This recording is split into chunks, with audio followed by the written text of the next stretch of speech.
একজন মায়ের দোয়া কেন আসমান কাঁপায়?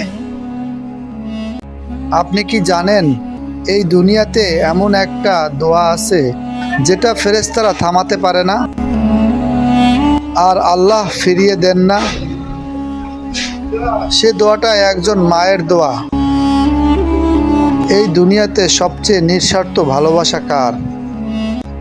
একজন মায়ের। যে মা নিজের সুখ ভুলে যায়, নিজের কষ্ট লুকায় আর সন্তানের মুখে হাসি দেখলেই শান্তি পায়। কিন্তু আপনি জানেন কি এই মায়ের দোয়াই আসমান কাঁপায়? কোরআনে বর্ণিত আছে, আল্লাহ তাআলা বলেন, তোমার প্রতিপালক আদেশ দিয়েছেন তোমরা তার ইবাদত করো এবং পিতামাতার সাথে সদ্য ব্যবহার করো। সূরা আল ইসরা আয়াত 23। আল্লাহ নিজের ইবাদতের পরে মায়ের সম্মান রাখার কথা বলেছেন। ভাবুন একবার, যার মর্যাদা আল্লাহর নিজের ইবাদতের সাথে জুড়ে দিয়েছেন, তার দোয়া কি আল্লাহ ফিরিয়ে দিতে পারেন?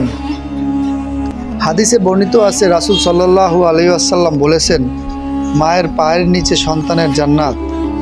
আর অন্য হাদিসে এসেছে, মা যখন সন্তানের জন্য দোয়া করেন, সে দোয়া কবুল হওয়া সবচাইতে বেশি হকদার। কারণ সেই দোয়াতে কোনো স্বার্থ নেই, কোনো অহংকার নেই, আছে শুধু নিখাত ভালোবাসা। বাস্তব চিত্র বাংলাদেশের বাস্তবতায় দেখা যায়, একজন মা রাত জেগে সন্তানের জন্য কাঁদেন, নিজের ওষুধ কেনেন না, সন্তানের বই কেনেন, কষ্ট থাকলেও বলেন আমার কিছুই লাগবে না।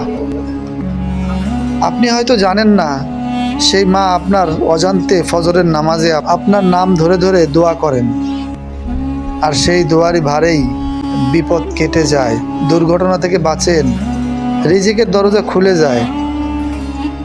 তাই ভাই ও বোনেরা, ভয়ঙ্কর সত্য হলেও এটা সত্য, যে সন্তান মাকে কাঁদায়, মায়ের কথা অবহেলা করে, মায়ের দোয়ার বদলে বরদোয়া নেয়, তার জন্য রাসূল সাল্লাল্লাহু আলাইহি ওয়াসাল্লাম ভয় দেখিয়েছেন। কারণ মায়ের কষ্টের দোয়া আর আল্লাহর রহমতের মাঝখানে কোনো পর্দা নেই। আসার কথা হলো এই, যদি আজ আপনার মা দুনিয়াতে না থাকেন, আপনি হতাশ হবেন না। মায়ের জন্য দোয়া করুন, তার নামে সদকা দিন, কারণ সন্তানের দোয়া মায়ের আমলনামা বন্ধ হতে দেয় না। আল্লাহর কাছে এইভাবে দোয়া করুন আমরা সবাই, হে আল্লাহ, আমাদের মায়েদের সুস্থ রাখুন, যারা দুনিয়া থেকে চলে গেছেন তাদের কবরকে জান্নাতের বাগান বানিয়ে দিন। আমাদের এমন সন্তান বানান যাদের কারণে মা কাঁদে না, হাসে। আমিন। সবশেষে বলবো, আপনার যদি মা বেঁচে থাকেন, আজই তার কাছে যান, একটা সালাম দিন, একটু ভালোবাসা দিন, আর এই ভিডিওটা একজন মায়ের কাছে পৌঁছে দিন।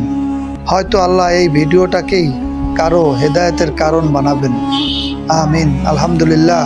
আসসালামু আলাইকুম।